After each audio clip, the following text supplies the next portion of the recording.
Breaking news Kaleshwaram ప్రాజెక్టుపై తెలంగాణ ప్రభుత్వం సంచలన నిర్ణయం తీసుకుంది. సిబిఐ విచారణ జరిపించాలని నిర్ణయించినట్లు సీఎం రేవంత్ రెడ్డి అసెంబ్లీలో ప్రకటించారు.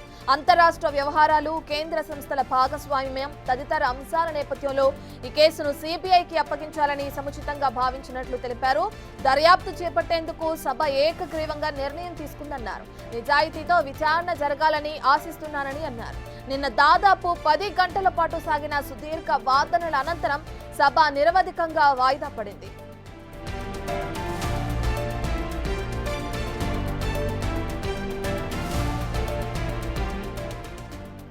తెలంగాణకు కేసీఆర్ చేసిన ద్రోహం అంతా ఇంత కాదన్నారు సీఎం రేవంత్ రెడ్డి. 1,00,000 కోట్ల రూపాయల ప్రజాధనాన్ని గోదావరిలో కలిపేశారని మండిపడ్డారు.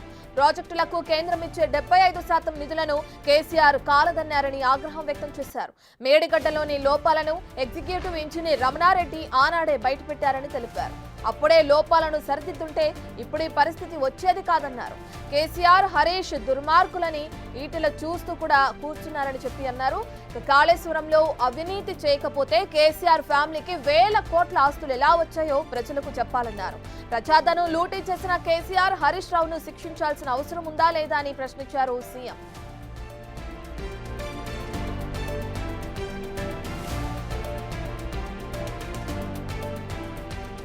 మేడిగడ్డ విషయంలో కేసీఆర్ తీసుకున్న నిర్ణయం తెలంగాణకు శాపంగా మారిందన్నారు సీఎం రేవంత్.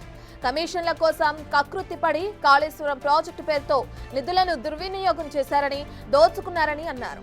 ప్రాణహిత ప్రాజెక్టు కట్టుకునేందుకు అనువుగా ఉన్న తన స్వలాభం కోసమే మేడిగడ్డకు తరలించాలని ఆరోపించారు. తుమ్మిడిహట్టి నుంచి ఎల్లంపల్లి వరకు ఒకే లిఫ్ట్ సరిపోయేదని కావాలని 3 లిఫ్ట్లను నిర్మించారని అన్నారు. వ్యాప్కోస్ ఇచ్చిన నివేదిక ప్రకారం కాకుండా బ్యారేజీలు, పంప్ హౌస్ స్థలాలను మార్చేసి ఇష్టానుసారంగా ప్రాజెక్టును నిర్మించారని కూడా ఈసీ ఘోషించిన రిపోర్టులో స్పష్టంగా చెప్తుందన్నారు. లిఫ్ట్లు తగ్గించుంటే ఖర్చు తగ్గేదని ఎన్డీఎస్ఏ కూడా చెప్పిందని తెలిపారు సీఎం రేవంత్.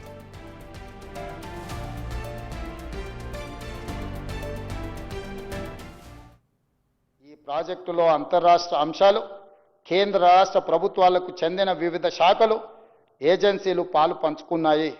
ప్రాజెక్టు డిజైన్, నిర్మాణం, ఫైనాన్సింగ్లో వ్యాప్కోస్ వంటి కేంద్ర ప్రభుత్వ రంగ సంస్థలు, పిఎఫ్సి, ఆర్ఈసి వంటి ఆర్థిక సంస్థలు పాలు పంచుకున్నందున ఈ కేసును సెంట్రల్ బ్యూరో ఆఫ్ ఇన్వెస్టిగేషన్కి అప్పగించడం సముచితము. అందుకే ఈ కేసు దర్యాప్తును సెంట్రల్ బ్యూరో ఆఫ్ ఇన్వెస్టిగేషన్కు అప్పగించడానికి సభ నిర్ణయం తీసుకుంటున్నది తమ అనుమతితో అధ్యక్ష. ఎన్నో రకాల అంశాలు, విచారణ అర్హమైన విషయాలు ఇందులో ఉండడం వల్ల సిబిఐ ఎంక్వైరీకి మా ప్రభుత్వం ఆదేశాలు జారీ చేయనైనది. ఈ సభ దీన్ని ఏకగ్రీవంగా ఆమోదించి సిబిఐ ఎంక్వైరీలో ఊరు, పేరు, అంచనాలు మార్చి దోచుకున్న వాళ్ళందరినీ శిక్షించడానికి అవసరమైన నిజాయితీతో కూడుకున్న విచారణ జరగాలని ఆశిస్తూ, చంద్రశేఖరరావు గారు తుమ్మిడిహట్టి నుంచి మేడిగడ్డకు మార్చడానికి ప్రధానమైన నిర్ణయాలు మొత్తం చంద్రశేఖరరావు గారే తీసుకున్నారు. దీనికి ప్రధానమైన కారణం చంద్రశేఖరరావు గారే అని నివేదికలు చెప్పినారు అధ్యక్ష. నేను స్థూలంగా చెప్పదలుచుకున్నా.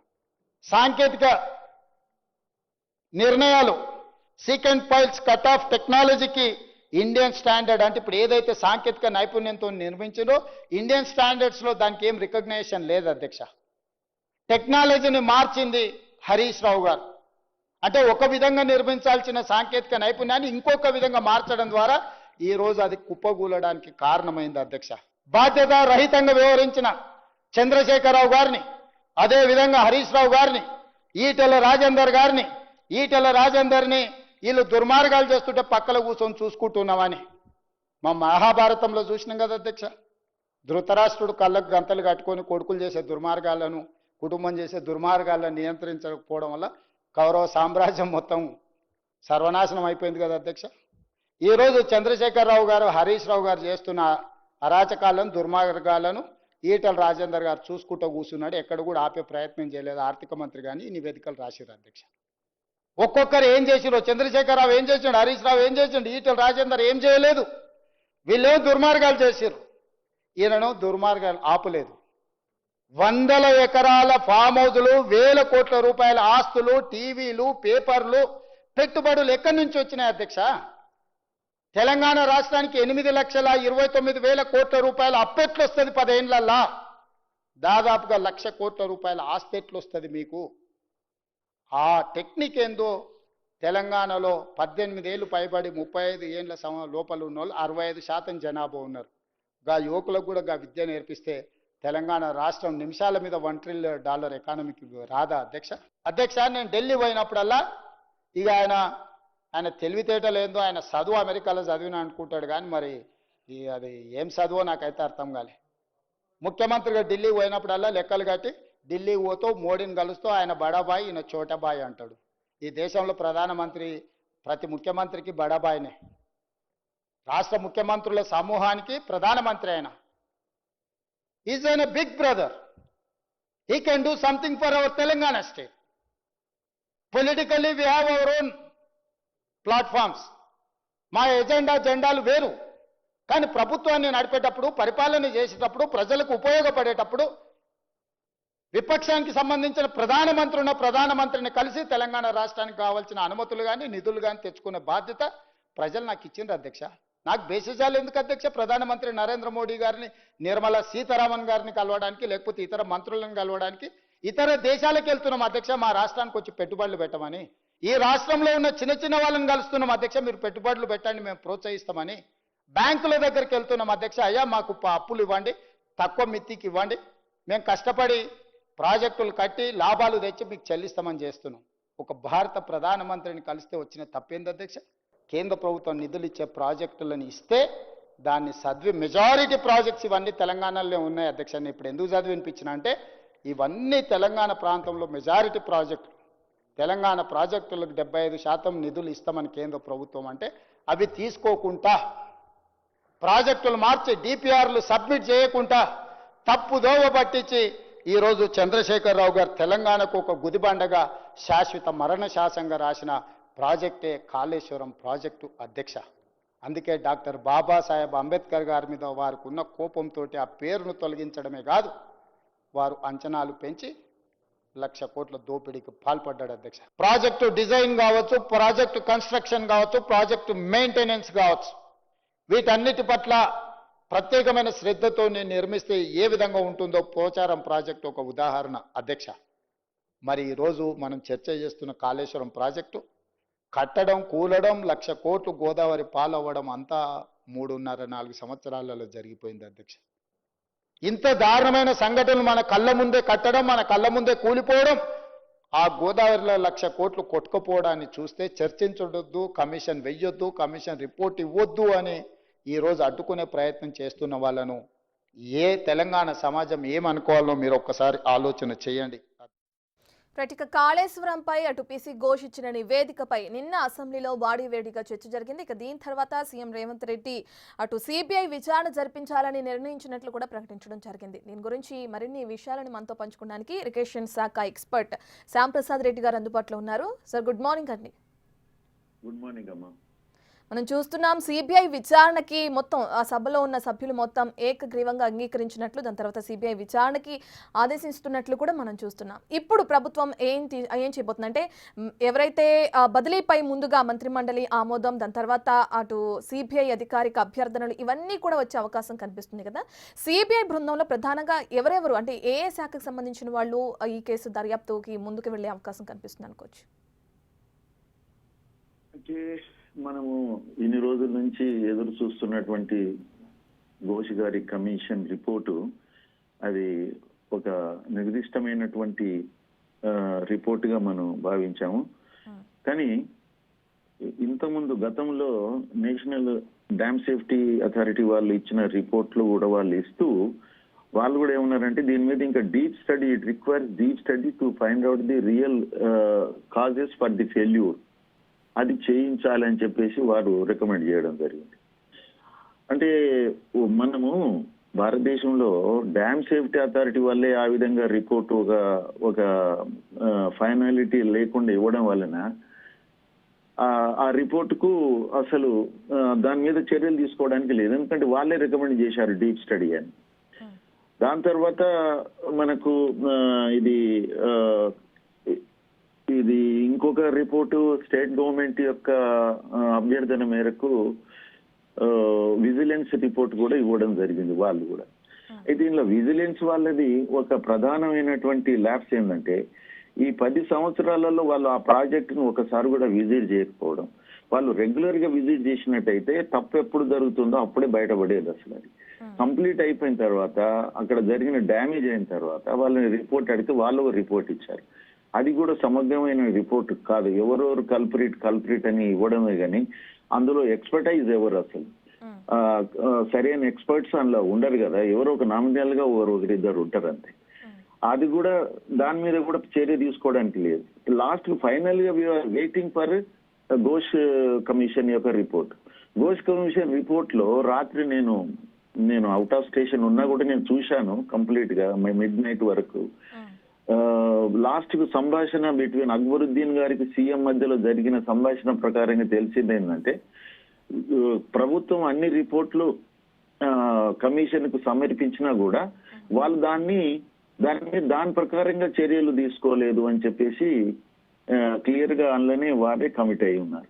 కాబట్టి ఇది కూడా సమగ్రమైన రిపోర్ట్ కాదు అనేది ఇప్పుడు ప్రభుత్వమే నిర్ణయం చేసి ఇప్పుడు మళ్ళీ సిబిఐకి ఇవ్వాలని తీర్మానం చేయడం జరిగింది.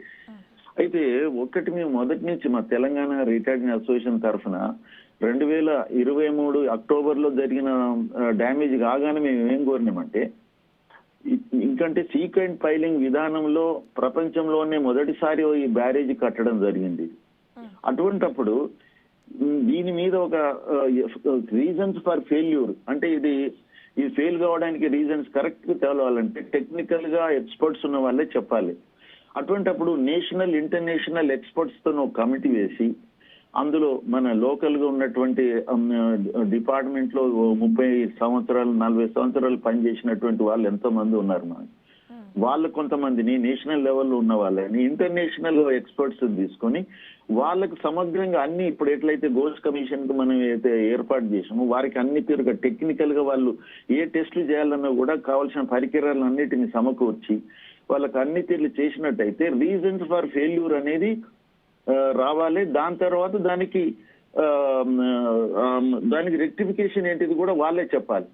ఇప్పుడు సిబిఐకి ఇచ్చినా కూడా ఇప్పుడు మళ్ళీ ఇది సమగ్రమైన రిపోర్ట్ గా వస్తుందనేసి నాకు నమ్మకం లేదు. ఎందుకంటే ఒక టోటల్ గా ఒక ప్రాజెక్ట్ లో జరిగిన ఫెయిల్యూర్ ని సిబిఐ ఎంక్వైరీ చేయడం అనేది ఏదైనా ఫైనాన్షియల్ గా ఏదైనా జరిగినట్టయితే ఎక్కడైనా క్రైమ్ జరిగినా ఫైనాన్షియల్ గా ఏదైనా జరిగితే అందులో సిబిఐ తన ఎక్స్పర్ట్స్ ఉంటారు. కానీ ఒక ప్రాజెక్ట్ ఫెయిల్యూర్ మీద ఒక టెక్నికల్ కమిటీ నియమించినట్టయితే బాగుండేది ప్రభుత్వం. ఇప్పటికైనా ప్రభుత్వానికి మేము అడిగేది ఏంటంటే మేము కోరేది ఏంటంటే సిబిఐకి ఇచ్చారు. ఎందుకంటే ఇందులో ఎందుకంటే కేంద్రము రాష్ట్ర ప్రభుత్వాల యొక్క ఆర్గనైజేషన్స్ ఉన్నాయి కాబట్టి వాళ్ళు సమగ్రంగా కొన్ని చూడగలుగుతారు. కానీ రీజన్స్ ఆర్ ఫెయిల్యూర్ అనేది సిబిఐ చెప్పలేదు. దానికి నేషనల్ ఇంటర్నేషనల్ ఎక్స్పర్ట్స్ తో కమిటీ వేసినట్టయితే బాగుంటుంది. దానికి అనుసంధానం చేయాలి. అది ఆ కమిటీ ఆ రిపోర్ట్ ని సిబిఐకి ఇస్తుంది. కాబట్టి అలాంటివి చేసి బాగుంటుందేమని చెప్పేసి నేను భావిస్తున్నాను. కానీ ఇన్ని రోజుల నుంచి ఎదురు చూసిన కమిటీ ఫైనల్ గా అది కూడా ఒక సమగ్రమైనటువంటి రిపోర్ట్ ఇవ్వకపోవడం అనేది దురదృష్టకరమని మేము భావిస్తున్నాను అమ్మా. అంటే మీరు అన్నట్లుగానే ఆర్థిక క్రమశిక్షణ గురించి కూడా అటు ఘోష్ కమిషన్ లో పేర్కొన్నారు కదండి. అంటే ఆర్థిక క్రమశిక్షణ అనేది లేదు, ప్రధానంగా ఈ ప్రాజెక్టు నిర్మాణంలో భారీగా అవకతవకలు కూడా జరిగాయని చెప్పి కూడా వాళ్ళు నివేదికలో పేర్కొనడం కూడా మనం చూసాం. అంటే సిబిఐ ఆ విధంగా కూడా విచారణ చేసే అవకాశం ఉంది కదా. అంటే ఆ విధంగా ఉన్నది కానీ అసలు రీజన్స్ ఫర్ ఫెయిల్యూర్ మీద దాని మీదనే అంటే దీనికి ఇది ఫెయిల్ కావడానికి రీజన్స్ అనేది మళ్ళా ఎవరు ఘోష్ కమిటీ ఎవరి మీద ఆధారపడుతుంటుంది అక్కడ ఉన్న రిపోర్ట్స్ మీద లేకుంటే మన ఈ నేషనల్ డ్యామ్ సేఫ్టీ అథారిటీ వాళ్ళు that is the highest technical authority. ఆ అథారిటీ ఒక సమగ్రంగా ఇవ్వలేకపోయింది కదా. అదే రికమెండ్ చేసింది. కొన్ని పాయింట్అవుట్ చేశారు. But it requires deep study అని చెప్పేసి కూడా వాళ్ళు చెప్పడం జరిగింది. కాబట్టి ఘోష్ కమిటీ కూడా క్లియర్ గా ఏంటంటే మేము అసలు సమర్పించినా కూడా మేము అందుని మేము నిర్ణయాలు తీసుకోలేదు. మీద కూడా అంటున్నారు. ఎక్స్పర్ట్స్ కమిటీ రిపోర్టింగ్ మీద కూడా మేము ఏమి నిర్ణయాలు తీసుకోలేదు అంటున్నారు. అంటే ప్రొసీజరల్ ల్యాప్సెస్ మీదనే ఎక్కువ కాన్సన్ట్రేషన్ చేయడం జరిగింది.